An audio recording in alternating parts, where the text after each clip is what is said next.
حضور کے ایک صحابی ہیں، آقا کریم علیہ الصلاۃ والسلام کی خدمت میں جب وہ حاضر ہوتے تو ان کا طریقہ کیا تھا؟ دوڑ کے حضور کے ہاتھوں پہ اپنے ہاتھ رکھ دیتے یا حضور علیہ السلام کے قدموں پہ اپنے ہاتھ رکھ دیتے۔ اس کا مطلب کیا ہوتا؟ مطلب یہ ہوتا کہ حضور مجھے کچھ عطا کیجئے، تو حضور کچھ فرما دیتے۔ ایک دن وہ گزر رہے تھے تو حضور کے دل میں آیا کہ میں اس کو کچھ بتاؤں، تو آقا کریم آگے بڑھے اور ان کے ہاتھوں پہ ہاتھ رکھ دیا۔ حضور نے بھی وہی طریقہ اختیار کیا۔ اللہ اکبر۔ تو ان کے ہاتھوں پہ جب ہاتھ رکھے تو انہیں مسرت تو بڑی ہوئی۔ فرمایا آج میں تمہیں 3 باتیں بتاتا ہوں، 3 باتیں میں تمہیں بتاتا ہوں۔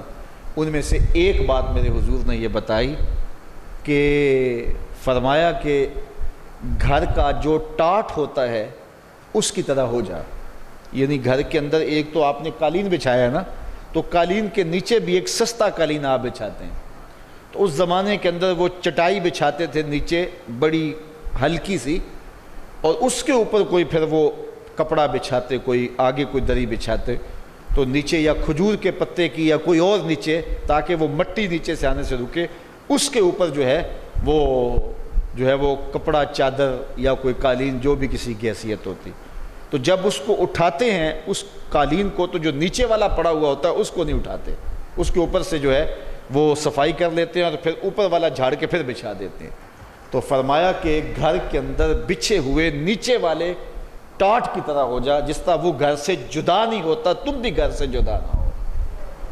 تو اپنے آپ کو سمیٹ کے رکھو، تنہائی میں رکھو، اور ماہ صیام میں جو ہے وہ ذکر و فکر کی طرف توجہ رکھو، کسی سے فضول بات نہ کرو، با مقصد وقت گزارو۔ 1 مہینے کا چلہ ہے، اس کو صحیح طرح سے کاٹو، بھوک کاٹو، پیاس کاٹو، اللہ کی راہ میں صدقہ و خیرات کرو، لوگوں کی دل جوئی کرو، مسجد میں آؤ، 5 نمازوں کے ساتھ 20 تراویح بھی پڑھو، تہجد کے وقت اٹھنا نصیب ہوتا ہی ہوتا ہے تو 8 نوافل تہجد کے بھی ادا کر لو، اس کے علاوہ صلاۃ الاشراق بھی ادا کر لو، قرآن مجید کے روز کے 2-3 پارے نہیں تو کم از کم 1 پارہ تو ضرور پڑھ لو، 1 قرآن مجید یوں ختم کر لو، 1 تراویح میں سن لو۔ تو 1 مہینے کا چلہ کاٹ لو، کسی کو اذیت نہ دو، آنکھ نہ بھٹکے، خیال نہ بہکے، سوچ آوارہ نہ ہو، زبان آوارہ نہ ہو، گھر میں لگے ہوئے ٹاٹ کی طرح ہو جاؤ، خاموشی اختیار کرو، بھوک کاٹو۔ 1 مہینے کے چلے کے بعد تم کندن بن کے نکلو۔ لیکن اگر روزہ رکھا لیکن روزے کے آداب کو بجا نہ لائے تو پھر گزر گیا مہینہ، جہاں کھڑے تھے وہیں تھے، بھوک کاٹی، پیاس کاٹی، نفس مرا نہیں ہے، نفس کمزور نہیں ہوا، شیطان چھٹ گیا، واپس آ کے حملہ آور ہو گیا، پھر جتنی کمائی کی تھی ساری عید کے دن ہی اڑ گئی۔